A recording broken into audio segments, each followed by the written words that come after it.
There we go. Howdy, everyone. Welcome back to another episode of Insert Title here. I am your host, Raul Reeds. Today, I am joined by the cast of October Screams, a Halloween anthology courtesy of Kangaskhan Publishing. I did not memorize that. I wrote that down because I can't memorize my lines. So, welcome everybody on the screen. Hello, hello. Hi.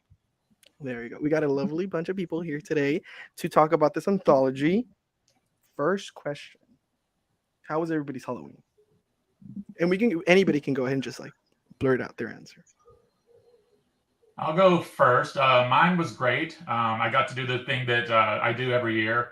Me and my partner like to kind of scare the kids and kind of make them earn their candy. So we had this little routine where he opens the door and he's the nice guy, and I'm dressed up as the monster, and I lull them. We lull them into a false sense of security, and then I jump out dressed as something like this and scream, and they all scream and take off running, and they drop their candy, and it's awesome because the next day we have candy all over the lawn we can pick up and eat that. So that's beautiful. I love that. That's so good. What about you, Wendelin? How was your Halloween this year?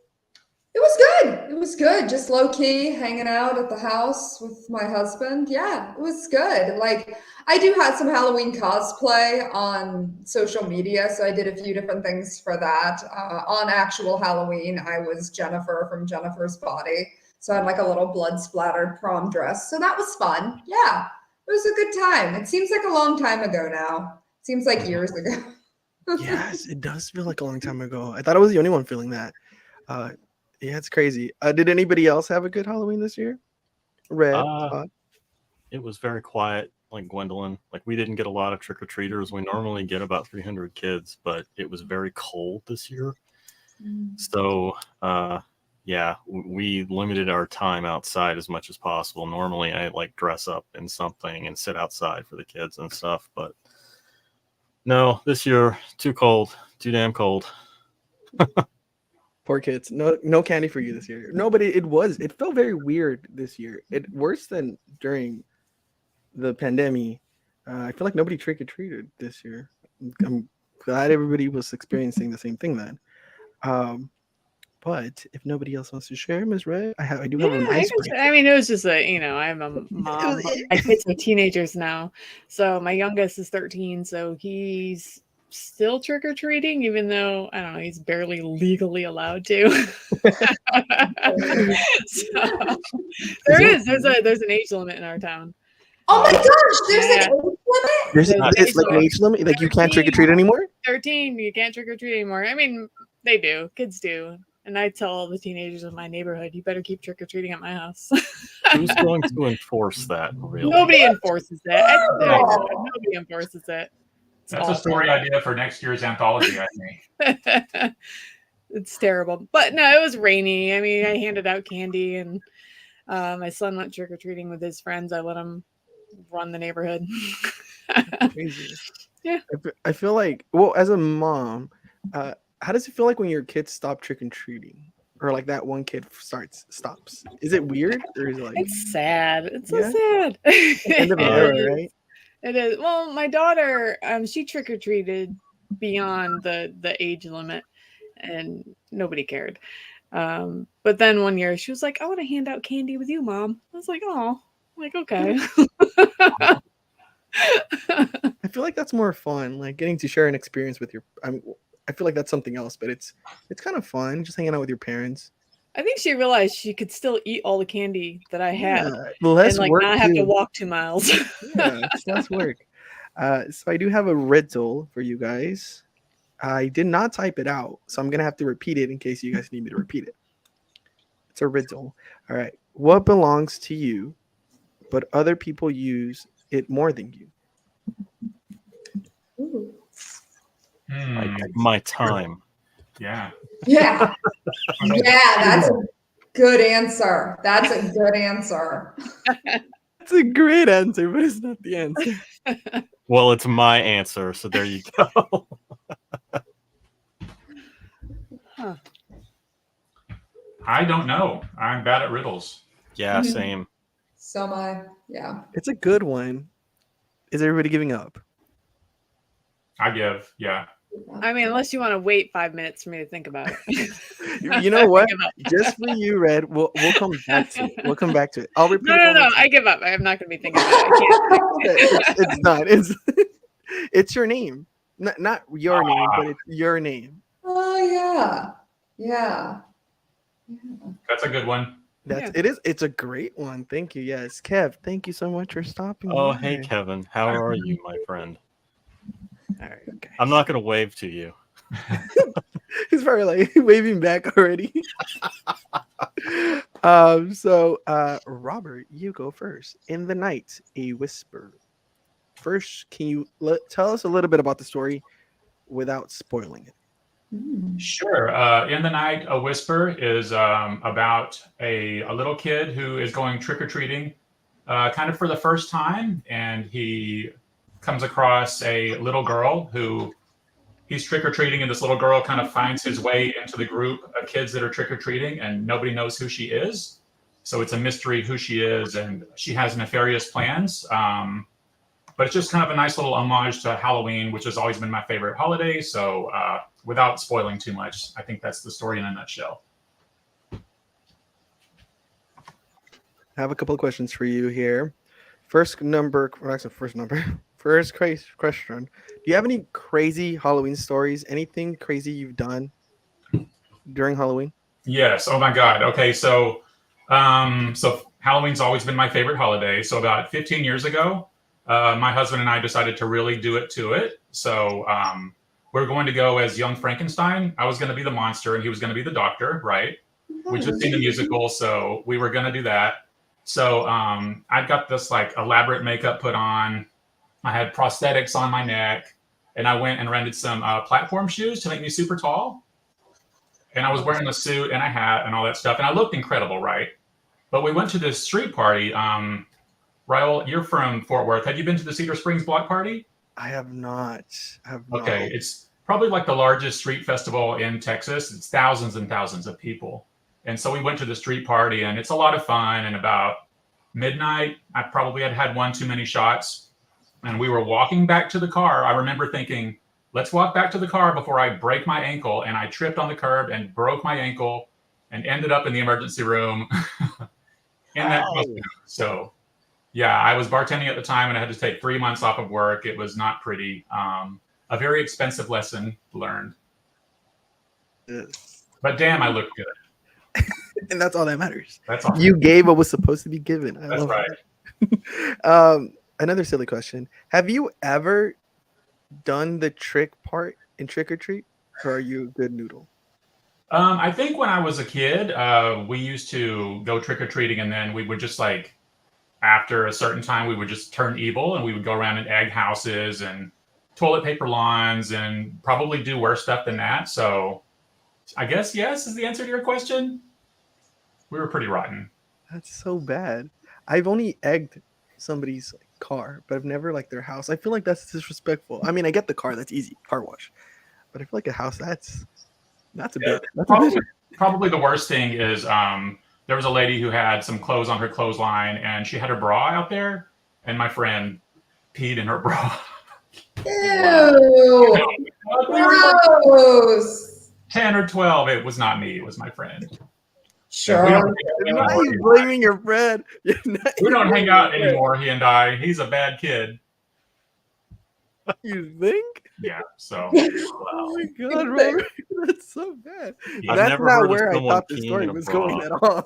I thought you were gonna like take it or something. No. Yeah, I thought it was gonna be a lot better than that. That's just weird and gross. Like we pissed in it. Yeah. That's so bad. Has anybody else on the screen done any crazy tricks as part of the trick or treat tradition? I always thought it was too mean. Like, no. Oh. No. I always wanted the treats too. I've got a sweet tooth, so I'm like, why do I want to do the tricks? I just want the treats. Robert, you're okay. You're all good noodles on the screen here. I always wanted to do the tricks, but I was always afraid of getting caught. Yeah, I was a sheltered kid, so I didn't really have the balls to do something like that. So kudos to Robert and his friend. Except for the peeing in the Yes, bra yes. part. That You're amazing. You're keeping the tradition alive, work. I do what I can. It's for the kids. Right. So my last question during your segment is: do you have any favorite horror movie tropes, and is there any that you really dislike and never want to see again? My favorite ones, I think, are anything with demons and witches. Those really always just get to me. Ghosts are pretty fertile ground for me. Those are things that scare me. I'm getting kind of tired of slasher films, but it seems like lately there's been a new wave of stuff that's been pretty interesting. I understand this movie Thanksgiving that just came out is supposed to be really good, so that's on my to watch list. But I'll basically watch anything, and then even if it's bad horror, it's still horror, so it's still kind of good. It's like pizza. So Nice. I like that. I feel like I don't feel like I know. I just skipped over a very important question. It's a writing question. I gave you silly questions, but I meant to ask you this earlier. What made you want to become a writer? Oh, easy answer. When I was a kid, I got into Stephen King, as probably a lot of people on this screen right now did. And it just blew me away. Like, I was an avid reader, but his stuff just affected me on a level. And just like, horror is really exciting. Like, it really does a lot of stuff to your body that's interesting. Like, it makes you feel all certain kinds of ways. So that was my gateway drug. And then I just started evolving over time and then finding other horror authors. And once I decided that I wanted to write, I knew that I wanted to write horror. I said, I'm going to grow up and be just like Stephen King. Well, I'm trying. It's a lot harder than it looks. But yeah, that's my story. You're getting there. Ah. Give it time. Give it time. Our next story is The Puppeteer of Samhain. I knew how to pronounce that. As soon as I saw that word, I was like, oh, I'm not going to try. I know this fucking word. It's a festival. So, Todd, you've written... Actually, no, I'm skipping. I'm sorry. Can you tell our audience here today what The Puppeteer of Samhain is about without spoiling it? The Puppeteer of Samhain is about a father telling his children a ghost. Like, starts out with him telling a story about why he doesn't like Halloween. And it's about something that happened to him when he was a young boy and of his best friend who inexplicably went missing in the woods. And if I say any more than that, it will definitely spoil it. But it does tie in with, in the world of Devil's Creek, my small town horror novel. So I fell down a rabbit hole. You have a huge catalog of work. Previous to this story, you've done novels, you've done short stories and collections. First question, just like Robert, who or what sparked your interest in writing? Blame my mother. It's my mother's fault. Parental support is the best kind of support. Like Robert, I grew up, with Stephen King. My mom was always reading Stephen King. She was always reading Dean Koontz. She was reading Clive Barker and Rick Hadalaw, and I think that's how you pronounce it. I could be wrong, but I was just in that environment, a lot. I was around it, and I saw her reading, which made me want to learn, to read sooner. And I also had favorite horror films when I was about 3 years old. Maximum Overdrive and Evil Dead 2. I can recite those by memory. I've seen them so many times. So obviously you start young and then this is what happens, kids. You turn into this. A goal to strive to. But I did want to ask you, is there any Halloween movies you like? It's like, I must watch it. I used to do Beetlejuice every Halloween, but I've been like more active in going out. But is there a Halloween movie like you're like, I have to watch it during Halloween? I mean, I feel like saying the movie Halloween is a cop out. So other movies that I have to watch during the Halloween season, Phantasm, the original Texas Chainsaw Massacre. I usually watch all the Evil Dead films. Those come to mind. Did you like the new one? I did for what it is. It's I liked it. I'm in that. I know a lot of people, a lot of purists had problems with it, but I don't give a shit. I liked it. It was fun. You know what I like the best? It's like in horror movies when I'm not spoiling anything, but you know, with like glass going down your throat or like stuff like that. It just like Mm-hmm. it's like makes you feel weird. I don't know. I really love that movie. But my next question to you, it's kind of like it makes you want to think a little bit. What does success mean to you? Success to me means being able to do what you love and having some sort of comfort in doing it. Um, Comfort can be defined however you wish, but for me, comfort comes from having some sense of financial stability, health care, my family's taken care of, that sort of thing. If I can do that, doing what I love to do, rather than working for someone else and making someone else rich with with my time, then I would consider that successful. Looking back like on your catalog, are you happy with everything you put out? I'm just because I looked at everything and I'm like, that's so cool. Like it spans so many years, and I was like, I wonder like what he feels like looking back on it right now. But you as an author looking back on your work, are you happy with what you put out into the world? Yeah, I am. Which, thank you for the kind words. I don't really consider my catalog to be that large, but I appreciate that. From time to time, I like to look back and kind of measure how far I've come, where I began, what it took to get to where I am, and so on and so forth. And it's still a long road, but I am proud of what I've done. I did the best I could at the time, and I'm always growing, as we all are. Um, I look at my latest collection, and then I look back at my first novel, and there's like two different people, wrote those. I was very young when I wrote that first book. So it's drastically different from what I write now, but I'm proud of it because to me it's a signpost of who I was at the time. I have, well, technically two more questions, but this one is, I feel like it's an underrated question and people find it silly, but I feel like it's a necessary thing to ask. But you as an author, what kind of advice would you give like someone who's just starting off, like is not even like is feeling like imposter syndrome? What would you tell them? We all suffer from imposter syndrome.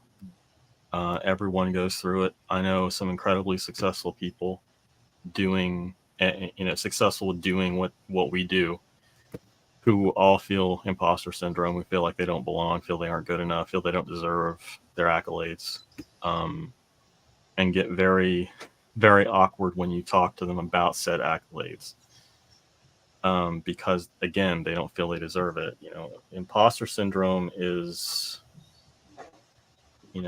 once you recognize that it's something we all deal with, and that it doesn't matter who you are, doesn't matter what, where you are in your career as a writer. I feel, to me personally, realizing that,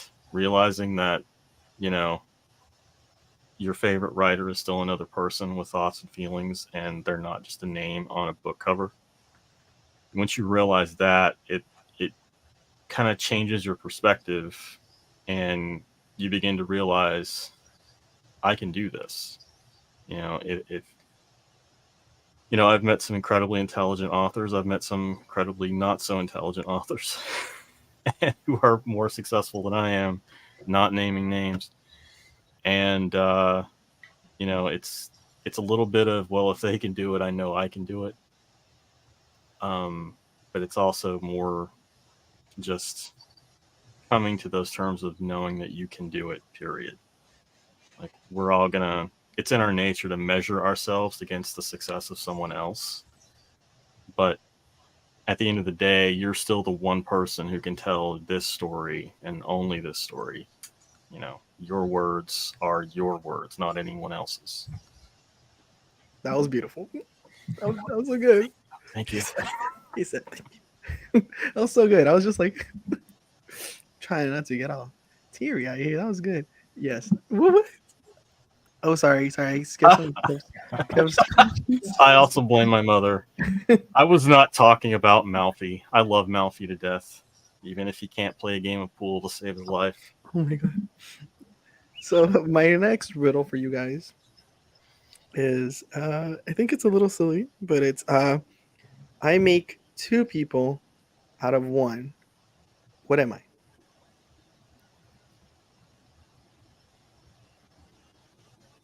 A saw. A mirror? A saw. Good. That's a good guess though. When I saw it, I was like, something cut in half, but it's not. I make two people out of one. What am I? I've got to say, a saw is a really scary answer. Yes. Yeah. But it's something simple. Yeah, It's something I you love find the in fact that that's what you went to right away. That's a terrifying answer. Bastard. Horror writer. Man. Hello. It's something you would find in every household. A mirror. Yeah. Yeah. Correct. Nice. Yes, that's the correct answer. Nice. A broken mirror with the would make, same like, saw you 4 or can 5. have. Yeah, There you 4 or go. 5 people. Much better. Yeah. Jeez. Okay, so Twin Flames, Wendelin, this is your story. First, can you tell the audience a little bit about Twin Flames without spoiling it?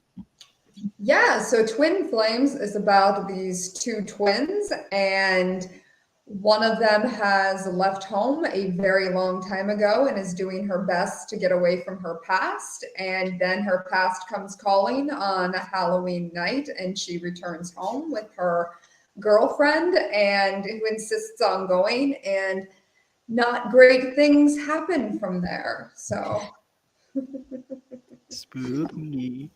Okay, so I have a couple of questions for you. I should have mixed it up. I feel like I'll ask silly questions and ask really serious questions. But for you, I think these are serious questions. First question is, what made you want to become a writer? I feel like I've always been a storyteller in some form. Like I'm an only child, and so it's like, you're just kind of by yourself a lot as an only child, or at least I was. And so, it was a matter of just kind of telling these stories about characters I was creating or something like that, and that was just where it started, and that was. Yeah, and it feels like I was always like writing things down or creating little stories from the time I was like 6 or 7, from the time I could really write. So yeah, I feel like it was just always there. Like that. My next question for you would be, these are serious questions. Why? I should have mixed them up a little bit. What is one of the biggest obstacles you have overcome as a writer? In regards to your writing, what's the biggest obstacle you overcome? That's not that serious. Like these could be a lot worse. These could be like, tell me like, all about your childhood trauma. I'm like, where's my silly question? Biggest obstacle, writing regularly, kind of just sitting down to write, just the act of writing. There's always things you can make excuses of, like, oh, I should be doing that. Or I could just be, even social media can be very alluring, even though I don't really love it that much, because it's like, oh, I could go promote my writing, which we do need to do. We were just talking about that. But, sometimes you can kind of lean into that to avoid the hard stuff of writing, and just kind of getting my stuff out there and just continuing, to keep going forward and not get discouraged, because there's always setbacks. There's always things that are going wrong. A lot of times on social media, we have this idea, most of us only put forth the best stuff, right? And it's like behind the scenes for every writer, there's so many things like going wrong or setbacks or disappointments, and just being able to kind of roll with those. I don't proofread my tweets, so I just put out the worst thing. Red, you've seen what happened. I didn't even proofread the proofread, and it was still wrong. I was like, oh my god, typos everywhere. That was really bad, but It wasn't that bad. It was like a little oopsie. It's social nothing big. media. All the Everybody- editors everybody out there screws were up. just Yeah. judging you. They were judging you. Everybody reading is like, wow, this motherfucker can't spell. I'm done. I'm done. Can't host. I can't host. Oh, okay. Yes. So Kev has a question. Oh, And God. this is a good question, Kev, just because we were talking about this earlier. But Gwendolyn, he missed the intro. How do Oh you pronounce your yes, last name? yes. My last name is pronounced Keist. So one syllable rhymes. Somebody pointed out on social media it rhymes with poltergeist. So think about Okay, it that, does. poltergeist. That's how you can remember I it. like that. I do Good too. to know. I'm like, that's great. I can't believe I never thought about it. Kev said, I think I butchered it in HWA meeting. And when I was talking about the book, No I'm the worries. publisher. I forgot. I used my nickname when I signed up for YouTube. It's okay, Kev. We all go through it. So my next question for you, Gwendolyn, is so this is not a serious question. But I have to explain it.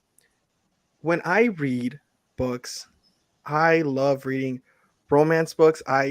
It started off as a joke. I was like, oh, this is so cheesy. But I love romance books now. And I also love horror books, but I could never picture myself writing a horror book or anything spooky. I don't know. I feel like I enjoy it more, but I would not want to write it. Like I love Chick-fil-A. I would never work at Chick-fil-A. It's like that. So the question is, as a reader, you tend to blank, but as an author, you write blank. It's kind of like introduction question for people who Yeah, don't know. that's interesting. So like what do I do? What are my tendencies as a reader, but reader? that aren't my Mhm. tendencies as a writer? Ooh, I don't Yep. know. Like, I'm actually open for like almost any genre as a writer, but like this is more viewing necessarily than reading, but it can be reading too. I really love like sleazy thrillers, and I've never written a sleazy thriller. I love them. Like, I love like the 80s and 90s sleazy thrillers, like, The Basic Instinct and all those types. But I haven't written one yet, and that's something that like I'd like to do. So that's something I can put out there into the world. Now I've said it. Now I should do it. So sleazy thrillers. I like that. Sleazy thrillers. What is it? What is that? Oh, well, as soon as I remember, I'll say it. But my next question to you is this is very important. I'm a very I need to be comfortable before I do anything. What do you need in your immediate area to get your writing done? Usually like a notebook and a pencil. Even though I don't write longhand, I always take notes longhand. So it's like sometimes I'll be taking notes as I'm writing, and it feels like more tactile. So that I always like to say coffee, but I don't drink coffee that much, although I'd like to. I'm always happiest if there's coffee nearby. Yeah, those are the main things. Like I like writing with music, but I can do it without. I used to write before the pandemic in coffee shops. And so it's like that's just random things happening around. Like I used to go to this coffee shop, and I love that coffee shop so much, but so many weird things would happen. Like there was like two guys fighting behind me one time. One pulled like box cutters on the other as they were fighting. And like now I would like get the heck out of there. But then I was like, I'm on a deadline, and I just kept typing away. And these guys are like going at it like two tables away. Like this was like a few years ago. I never do that now. I would like get my computer and leave. But I'm like, I got things to do. I'm not involved in that. So it was wild, but I could like just keep writing. So like I don't necessarily need anything other than my computer. But yeah, it used to be a wild time. You're the definition of minding your own business. I love that. It's so great. It's like I turned around, like they're far enough away. They can solve their own problems. They're adults. Obviously not very good adults, right? If they're like threatening each other with box cutters. Who even carries box cutters? I'm like, who even does That's that? so 90s. Who's giving like the little pocket knives? Like Jesus. I can just imagine like you coming home and there's like blood splattered across your laptop, and your husband's like, "Oh my God, what happened?" And you're like, "Don't worry, it's not mine." No, he would have totally known it was this coffee shop, because he used to be like, don't go to that coffee shop, weird things always happen there. Like, it's my place that I go, honey. And like I actually was like writing to him via email. I'm like, yeah, this is happening. He's like, could you leave? Like, would you get out of there? No, okay. So he would have seen the blood. He would have been like, oh, coffee shop blood. Totally where that blood came from. Where was It's this good at? for my process. It was a coffee shop in Pittsburgh. Oh my God. Yeah. It wasn't, I'm making it sound worse than it was. Most of the time it was really chill and like lots of artists gathered there and it was like a really good vibe, but it was just like sometimes weird things would happen. And like it There's would a be couple like people oh, shanking each okay, other. cool. It's regular. It's in Pittsburgh. It's all good. It happens. Yeah, it was just like, it's how it is. It's how it goes. It's like you got to be built for the city, guys. Come on now. So this next question is for everybody. Before we move on to our riddle, that's how I like to break it apart. Riddles. Oh my god. Oh no, it's right here. Okay. If you guys can have a superpower, what superpower would you guys like to have? Ooh. I'd like to be able to fly. I was gonna say flying too, but I'm just concerned I would like run into a building very quickly and be like splat. Like, but my instinct was to say flying as well. Do you guys think it's really cold if you're flying?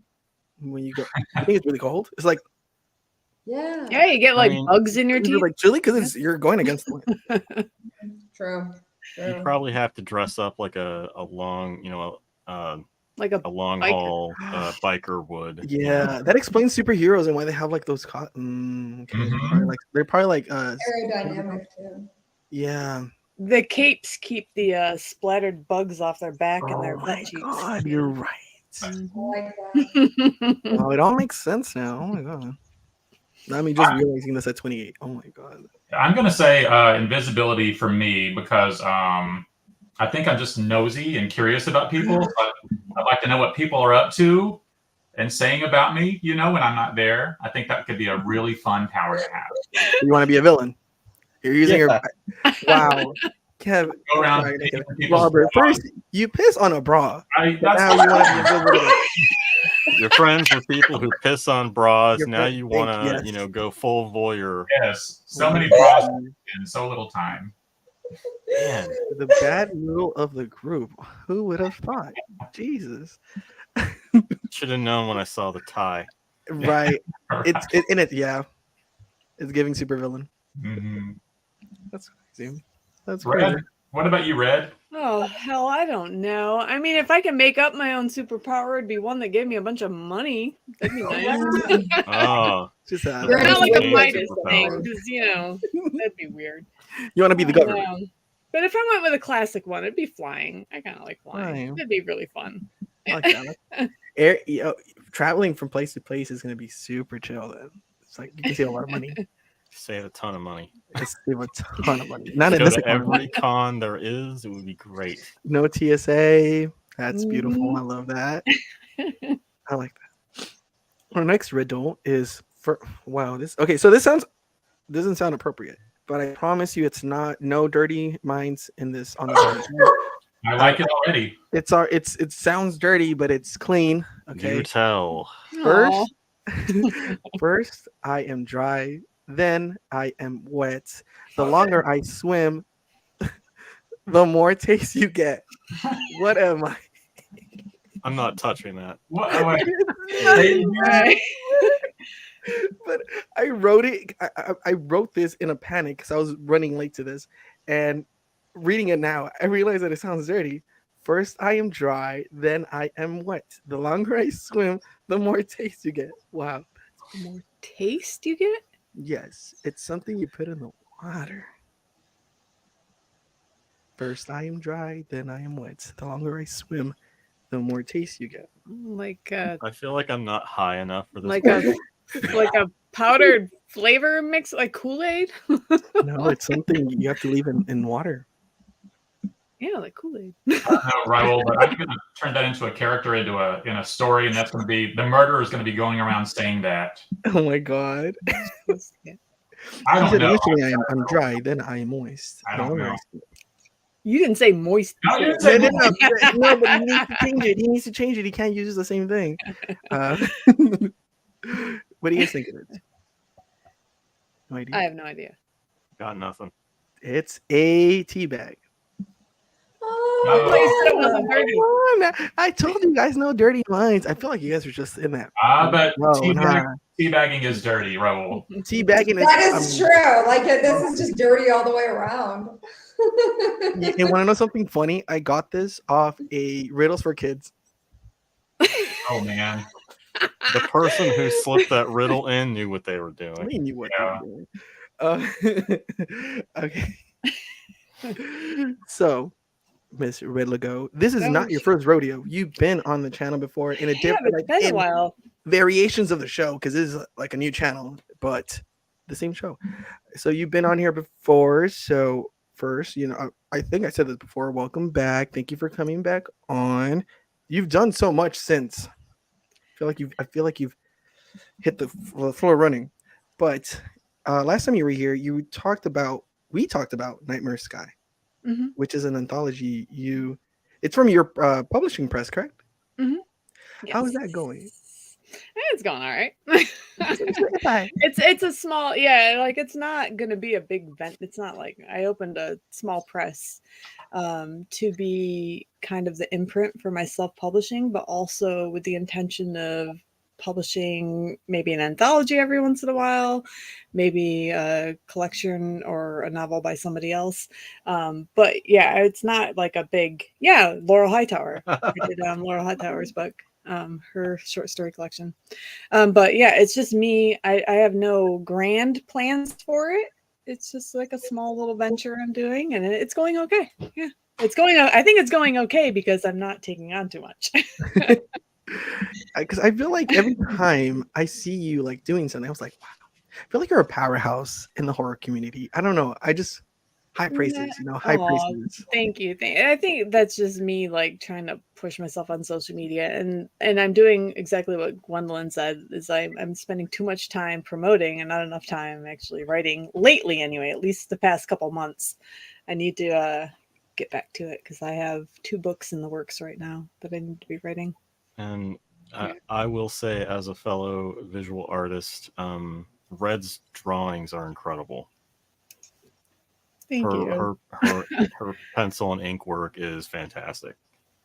Oh, thank So you. she's Thank not going to talk about it. I know, because she doesn't like to promote that stuff, but I think it's fucking great, and you should look it up. So there you go, Red. Thank you. I will promote you. That's not self promo. That's considered promo. You got to take it wherever you find it. But did you just sign that behind you, like right behind you? I did. I painted my. I don't know what way to put my head right now. My crows, and I have a bunch of junk back there too. Well, that's my telescope. That's very on brand. Is that something like you like visually that you like to put in your work, like the crows in the telescope? I feel like I see it everywhere. Crows and yeah, I love crows. I'm a sucker for crows. I have a few stories with crows in them, and then telescopes. They just make it into a lot of my stories because I do some amateur astronomy. So Nice. I actually every time I see something with astronomy, it reminds me of you. I even have I have one question just because I want to see if we know the answer. How many constellations are there? Do you know? I think there's 88. At last count that I knew, there were like 88. I think there's 88. Yeah, they're 88. I I was say like, that's very "This is gonna be specific. an I easy bet one, that's right?" right. I was like, hopefully she knows this one. Don't ask me anymore. She's like, So, stop right there. I've been a little like behind on keeping up, and science changes daily, so I might not be up to date on my facts. No, yeah, for the it's I past think year or it's so. very important for an author to have like branding and just like it be able to imprint in different things. And it's like, okay, because something familiar while at the same time it's something new. Like when you put something out, like I have like the glitch effect, and I'm a fucking whore for that shit. Like you, anytime I put something else, you guys will see either a TV frame, glitch. That's my shit. I love it. Okay, yeah. Yeah. So every time I see your stuff, I was like, oh, I love this. This is so cool. I never thought about that. I never thought about like astronomy being my brand or whatever. Yeah.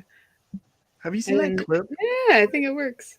Have you seen that clip where that guy's like, it's like in a dating show, and she's like, "Oh, I'm an astronomer." She's like, "Ooh, I'm a Gemini." Oh yeah, I have seen that. Oh, God. So I'm telling you, like every time I see anything to do with the stars, I was like, Red would really like that. That's so funny. Oh, I'm glad to hear it. But I'm like jumping all over the place with your segment. Your story is called Free Candy and Telescope Views. See, guys, branding. Can you tell our audience today a little bit about the story without spoiling it? So, Free Candy and Telescope Views. is about. Everybody else had this nice little neat little pitch, and I don't have one.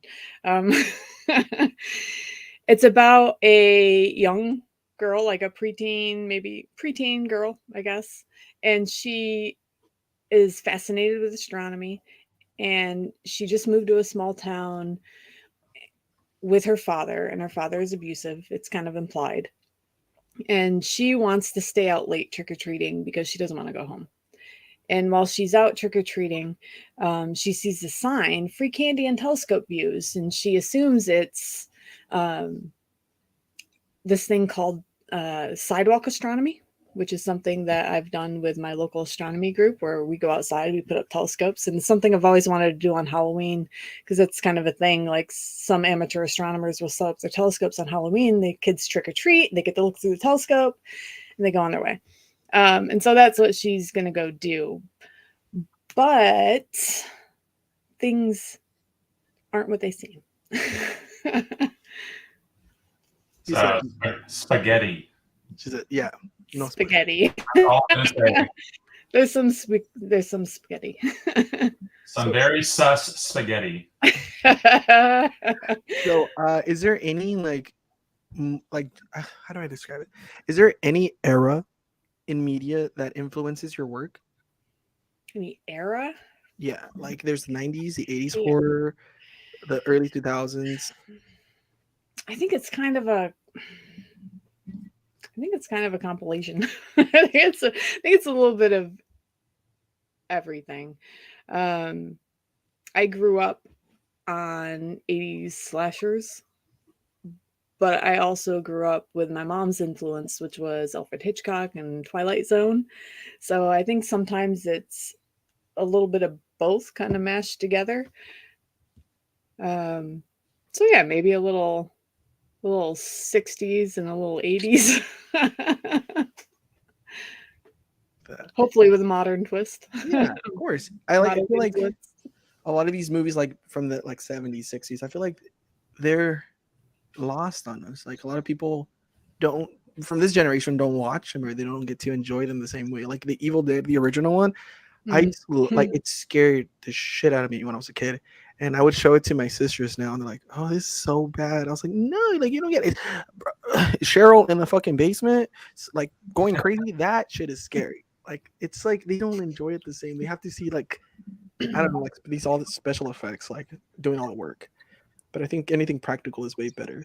So yeah, practical effects. they're the best. Yeah, they're really good. I wish we'd see more practical kind of highlighted by digital effects, So there's a lot we can do with practical effects that are we can improve with digital effects, but we don't always have to go CGI, strictly CGI, because I think the mix of the two can marry well and create something really realistic and fun. Yeah, because I feel like it gets too lazy now. Like, everything's like CGI, and like a year, I'm like, really? Mm-hmm. I need you to fucking cry. Let me know feeling it. So I have a little I think it's like a little game. It's not really a game. So I have a couple of words. I'm recycling this, but I really like this one. These all have to do with Texas. So Robert, you should be on top of this because we're fellow Texans. We actually live I'm in Arlington right now, so you know how far that is from Dallas. Super close. So all these words have to do with Texas because, Texans. Okay. They're scrambled. You just have to let me know what word it is. Snakes. Snakes, yes. Boots. Longhorn. Longhorn. Sorry, guys. Noose. Nice. I like that word. Tumbleweed. Got you. Wait. What was that one about? You. Tumbleweed. Yeah, it's tumbleweed. Yay! I love tumbleweed. I got them on that one. Yeah, I have a couple of riddles that I was like, oh no, I feel like I got to give them something more fun. So before we go, guys, I want to go around the screen, and first I want everybody to share what's their favorite Halloween candy or their favorite candy, and it's just something light, because I feel like I do these streams so people can see you guys and not just like and get to know you a little better. You know, your personalities, what got you into writing, all that fun stuff. So, Gwendolyn, you can go first. What is your favorite candy? Probably anything with peanut butter, like Reese's Cups or Butterfingers. Okay. Like those are good. I love that. Do you put it in the freezer? I put mine in the freezer, so when it comes out, it's like I've never really done that. You gotta try I that. need to. I'm missing out. level I'll do up, it. level up. It's like it's 10 times better. I promise. It's like really, really good. You know, I'm gonna do that, and then I'm gonna email you because I'm not on Twitter anymore, so I can't Yeah. like tweet at you, or I would. So I'll like email you. And I'm like, okay, here's my review of doing Review, that. right? Feel like it was chewy. The century was a little bit hard, and then the Mhm. chocolate just perfect. Yes, like I want like a like a legit review. What about you, Todd? What's your favorite candy? So I can't really eat candy anymore because I'm diabetic. Oh, I'm so sorry. But Sorry. before that, Wonka brand candy, Nerds, Oh, those are good. Sweet Tarts, Gobstoppers. I love Gobstoppers. Yeah.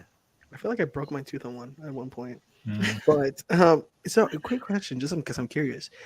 What do you eat for sweets, or like everything's off the table? It's got to be sugar-free, Mm.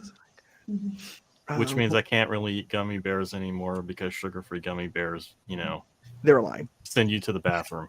Yeah, they're They're lying. basically a laxative. Mm-hmm.